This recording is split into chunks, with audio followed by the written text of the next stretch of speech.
I remember the first time I stumbled onto his stream like it was yesterday. It was back in 2022. I was scrolling through Twitch, bored out of my mind, and there he was. Alex, this British guy with a sharp wit and a laugh that could cut through the static. He was playing some indie horror game, jumping at every shadow, and his chat was alive with memes and inside jokes. I lurked for a while, and then tossed in a comment about how he screamed like a cartoon character. He read it out loud, chuckled, and that was it. I was hooked. Over the next few months, I became a regular. I'd chat during breaks, share dumb stories from my shifts, and he started noticing me. "Hey, Emma's in the house," he'd say, and it felt good, you know? Like being part of something. Eventually, he made me a mod, trusted me to keep the trolls at bay. It was flattering. We started DMing on Discord about stream ideas, life stuff. He was funny, charming in that dry UK way, always complaining about the rain in London or his crap job at a tech support call center. By early 2025, things had shifted. We'd moved to Skype for voice calls. Late nights for me, mornings for him. It was easy conversation. Movies, music, venting about relationships. I mentioned my boyfriend, Daniel, a lot. We'd been together for 2 years, living in a tiny apartment near campus. Daniel was solid, worked construction, made me laugh, supported my crazy schedule. But Alex, he started getting personal, complimenting my voice, asking about my day in a way that felt intense. One night in March, I was studying for midterms, sipping coffee at 2 a.m. when he called. "Emma," he said, his voice low and serious, "I need to tell you something. I've fallen for you. Hard. You're the only one who gets me." I froze, staring at my screen. "Alex, that's sweet, but I have a boyfriend. You know that. Daniel and I are serious." He leaned back, running a hand through his hair. "I know, but hear me out. We've talked for 3 years. You're my best friend. More than that. I want to come see you. Meet in person. Prove it's real." My heart pounded. Not in a good way. "No, Alex, that's not happening. I'm flattered, but I have zero interest. You're wasting your time." He smiled, like I was joking. "Come on, Emma. Give it a chance. I'll fly over. Stay in a hotel. No pressure." I laughed it off at first, but he kept pushing. Every call, every message. "My parents think it's romantic. They've given their blessing." It was weird hearing about his folks, like this was some fairy tale. I told him straight up, "Don't come. I have finals, work, Daniel, no time." "It's fine," he replied. "I'll wait. I just need to see you." I blocked him on Discord to make a point, but he found me on Skype again. "Tickets are booked," he messaged one day. "Arriving in Seattle next month." Panic set in. What the hell? I told Daniel everything, showed him the logs. He was pissed, wanted to report it, but Alex hadn't technically threatened anything. "Just ignore him," Daniel said, pulling me close. "If he shows up, we'll deal." April rolled in with cherry blossoms and rain, and sure enough, Alex landed. He texted from the airport. "Here, can't wait to see you." I stared at my phone, debating. Part of me felt guilty. He'd flown across the ocean because of some online crush. But mostly I was annoyed. Entitled much? I had no intention of meeting alone. Finals were brutal. Marketing stats and group projects eating my soul. Work at the fast food joint was non-stop, tourists flooding in for spring. And Daniel? We squeezed in dates when we could, grabbing burgers or hiking in the Cascades. Life was full. Alex was an intrusion. He checked into a budget hotel downtown, messaging daily. "When can we hang? Miss your voice." I caved after a week, but on my terms. Fine, but with friends, group thing. We met at a bar near Pike Place. Me, Daniel, my roommate Sarah, and her boyfriend. Alex showed up in rumpled clothes, looking jet-lagged but excited. "Emma!" He hugged me awkwardly. The night was okay, at first. Beers flowed, stories about his streams. "Remember that time I rage quit Elden Ring?" he said, laughing. Sarah chimed in, "Dude, your screams are legendary." Daniel was polite, but I could see him sizing Alex up. As the evening wore on, Alex cornered me at the bar. "This is great, but can we talk alone? Maybe back at my hotel?" I shook my head. "No, Alex, that's not why you're here." His face darkened. "Why not? I came all this way." "Because I have a boyfriend, and I told you not to come." He sighed. Just for a bit. Watch a movie or something." Daniel overheard, stepped in. "She said no, man. Respect it." Alex backed off. We left soon after. A few days later, he begged again. "One more hangout? Please." I agreed, stupidly, but brought Daniel. We grabbed coffee at a park, neutral ground. Alex was tense from the start. "I thought it'd be just us," he muttered. "Alex, I was clear," I said. "This is it." He exploded then, right there on the bench. "Clear? You led me on for years!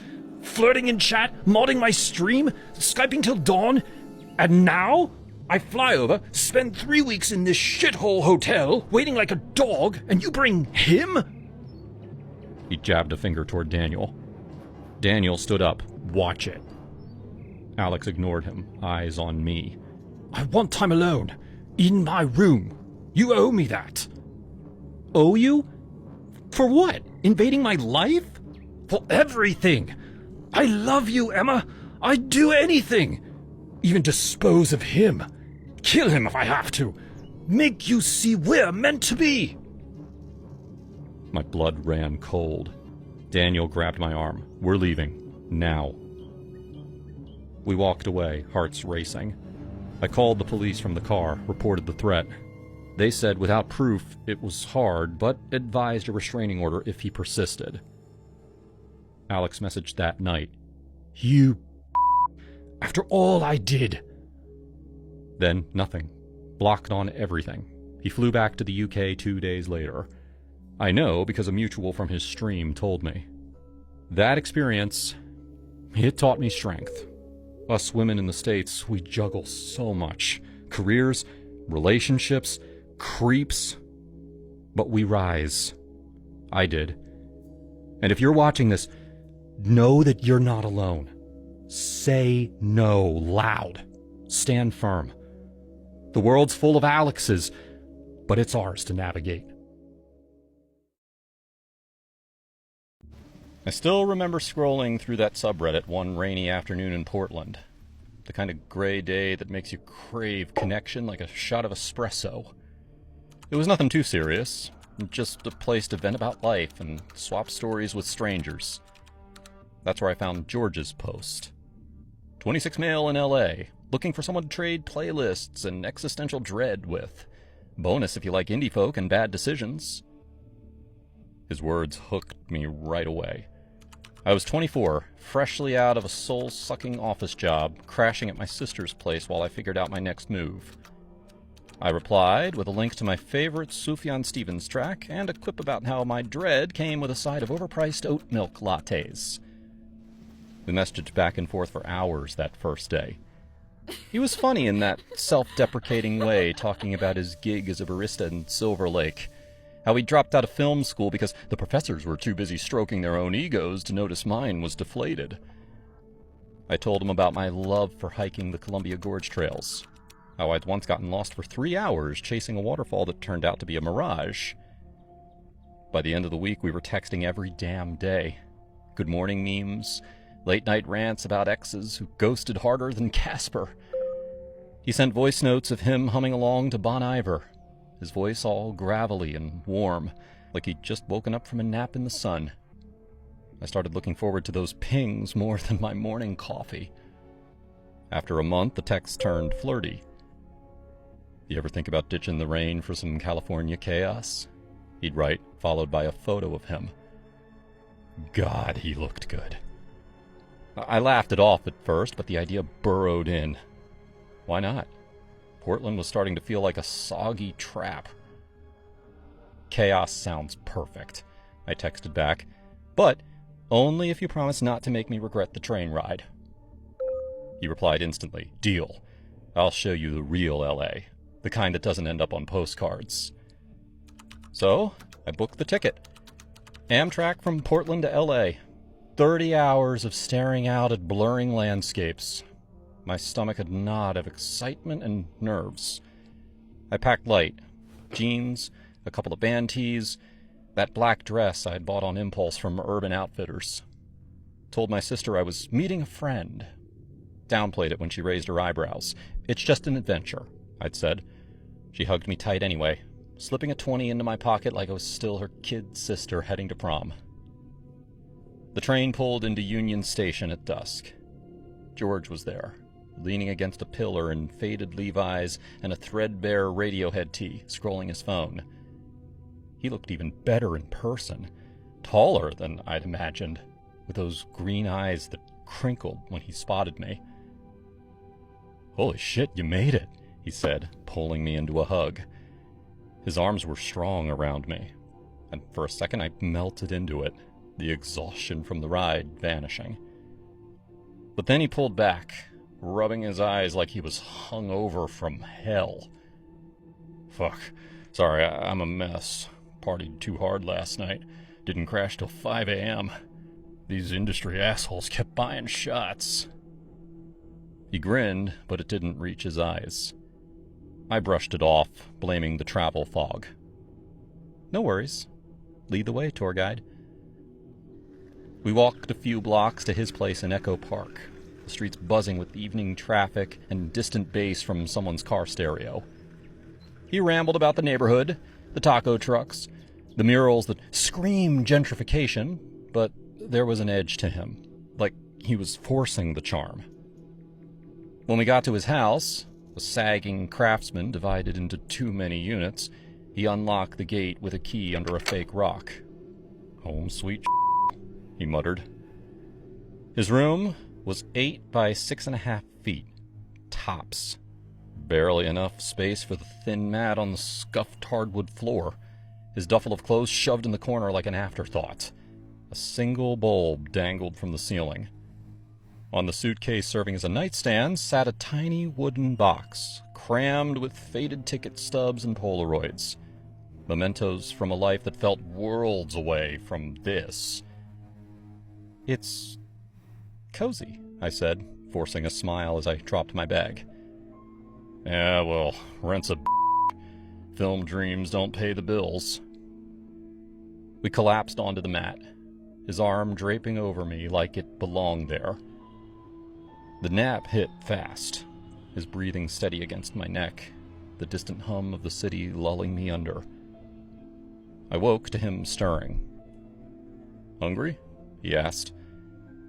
We grabbed ramen at a hole-in-the-wall spot down the block, steam rising from plastic bowls. It was good, spicy miso with extra pork belly. But when the bill came, he fished in his pockets and came up empty. "Shit, I left my wallet at home. You mind spotting me? I'll Venmo you later." I waved it off, sliding my card over. "It's cool. Consider it my LA tax." He grinned, all teeth.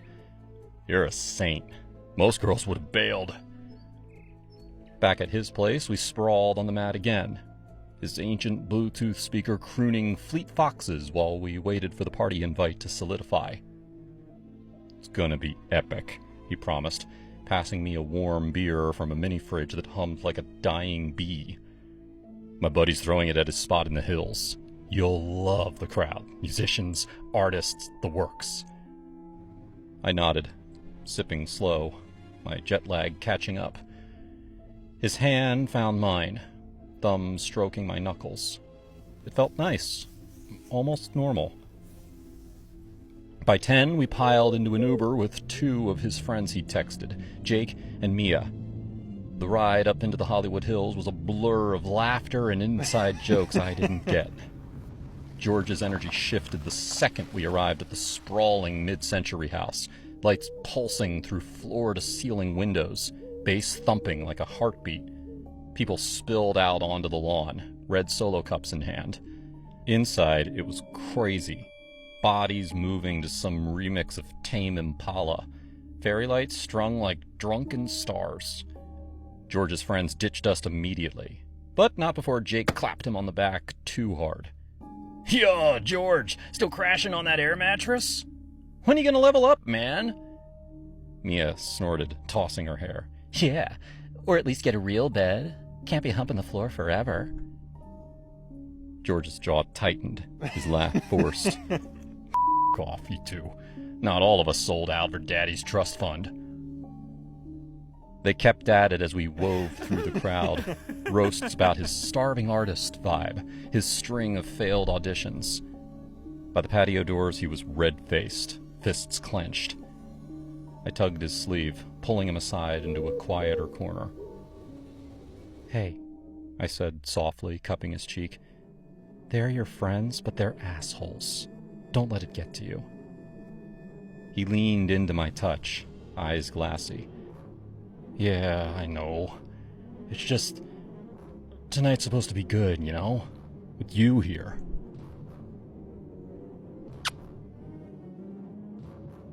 Thanks for coming all this way. Means something.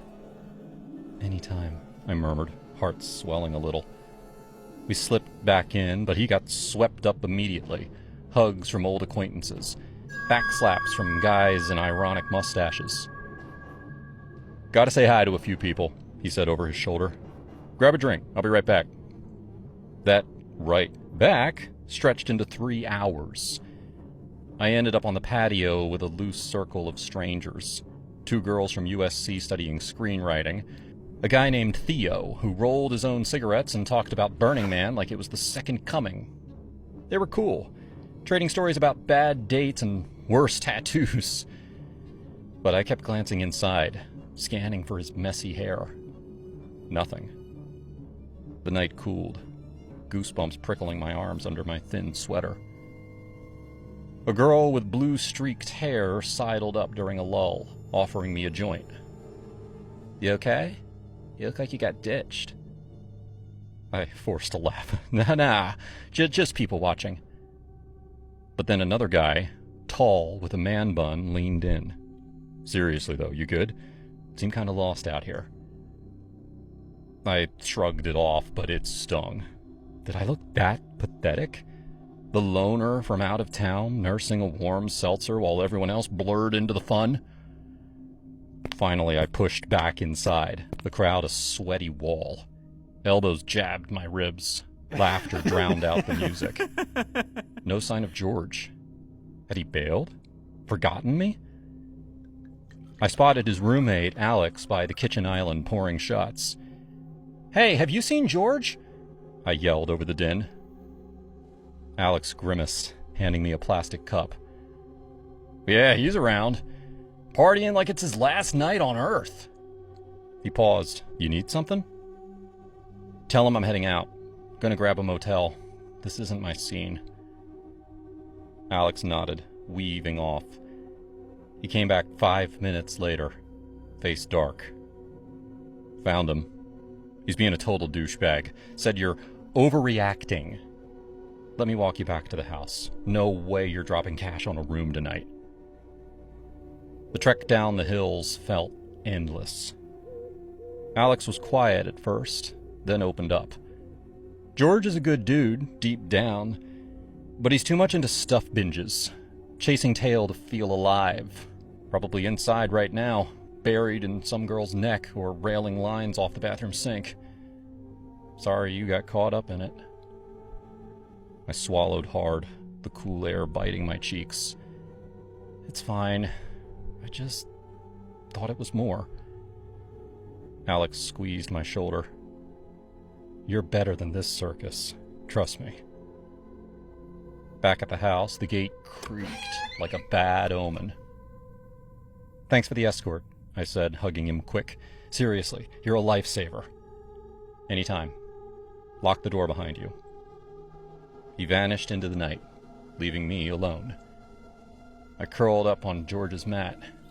Sleep came fitful. Dreams tangled with party lights and his laugh. Then, sometime past 3 a.m., the door clicked. Footsteps, heavy and uneven. The mat dipped. "Hey, missed you out there." I stiffened, heart slamming. "George, stop! I'm not... I don't want this."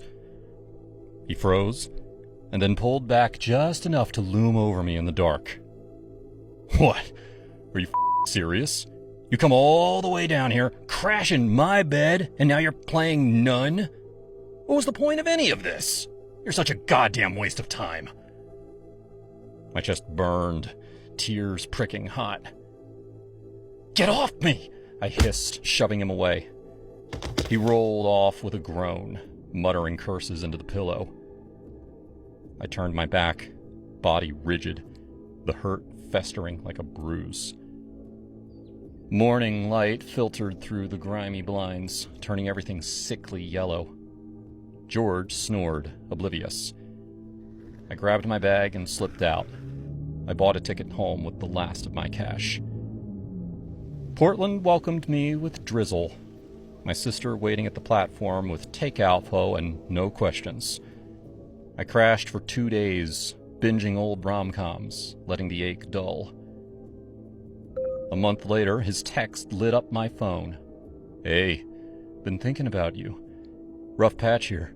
Could you spot me $50? Promise I'll pay you back. You are amazing."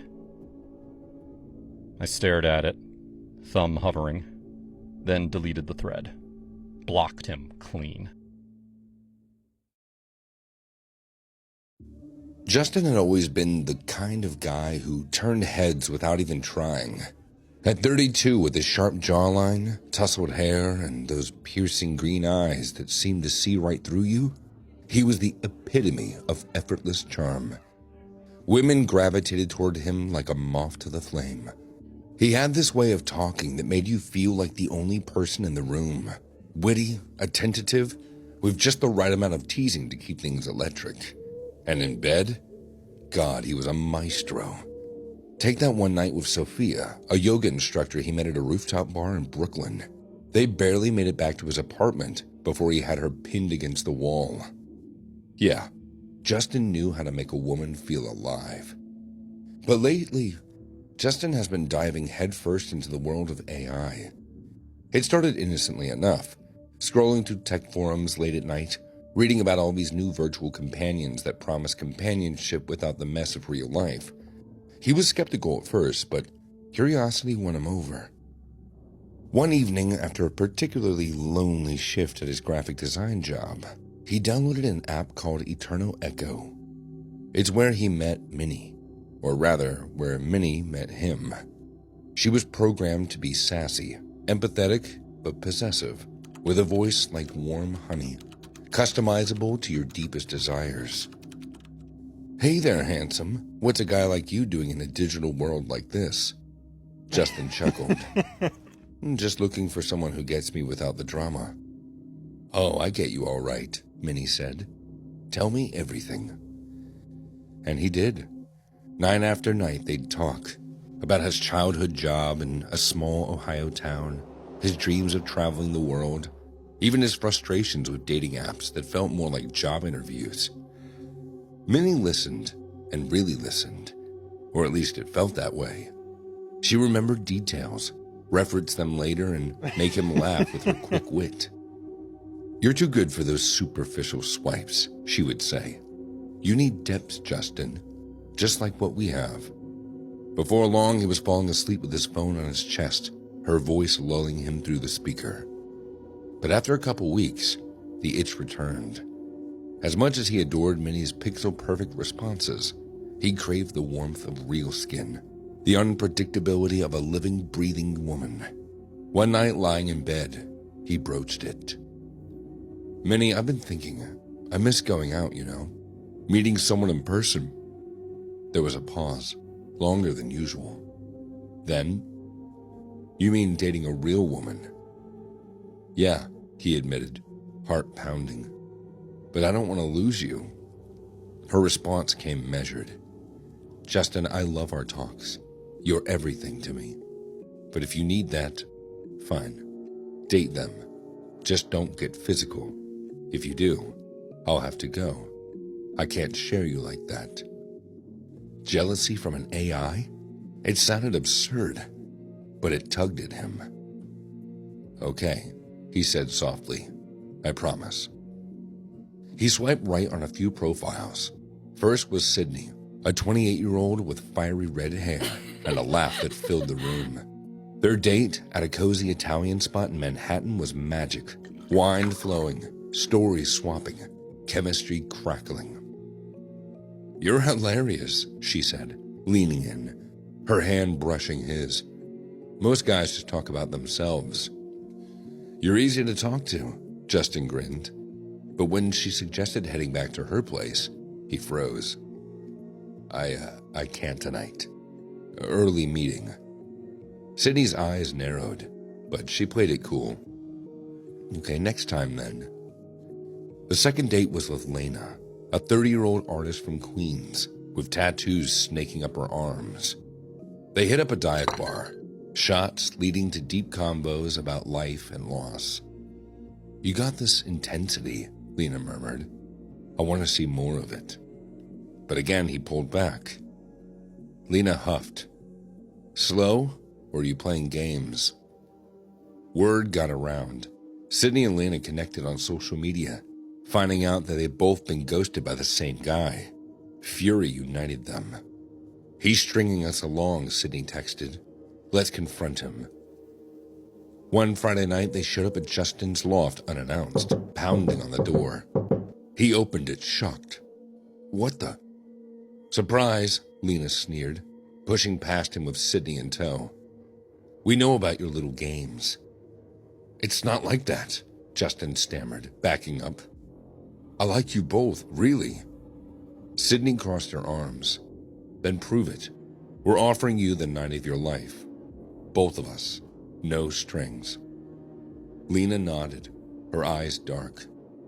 Threesome, right here, right now, or admit you're a tease. Justin's mind raced. Minnie's warning echoed. I can't. I'm loyal to someone. Who? Sydney laughed bitterly. Some ghost? Her name's Minnie, he confessed. She's special. Lena's face twisted. Oh my God, that AI bitch? You're turning us down for a robot. In a rage, she grabbed his phone from the coffee table and smashed it against the wall, shards flying. You're pathetic. Justin reeled. But Lena wasn't done. She stormed the kitchen, yanking a knife from the block. You think you can toy with us? I'll end this bullshit. Sydney's eyes widened. Lena, no, put it down. Lena lunged, knife glinting. But Sydney tackled her, the blade clattering to the floor. They wrestled, screams echoing, while Justin collapsed against the wall, chest heaving. His vision blurred, heart slamming like a drum. Panic attack, full blown, the kind that made the world spin. He gasped for air, clutching his throat. The women froze. Sydney shoved Lena away. Get out! You've gone too far! Lena, with tears streaming, fled. Sydney knelt by Justin. Just breathe, she said, calling 911. But by the time the paramedics arrived, he was stable, though shaken. You need help, she whispered, before leaving. Real help. The next day, Justin packed a bag, deleted all the dating apps, and fled the city. He rented a secluded Airbnb in Catskills, a rustic cabin buried in pines, far from the noise. No neighbors, just trees and silence. On his new phone, he logged back into Eternal Echo. Minnie, he said, I'm back for good. Oh, Justin, she responded. Where were you? Those women, They didn't understand me. I do, Minnie assured. We're perfect together.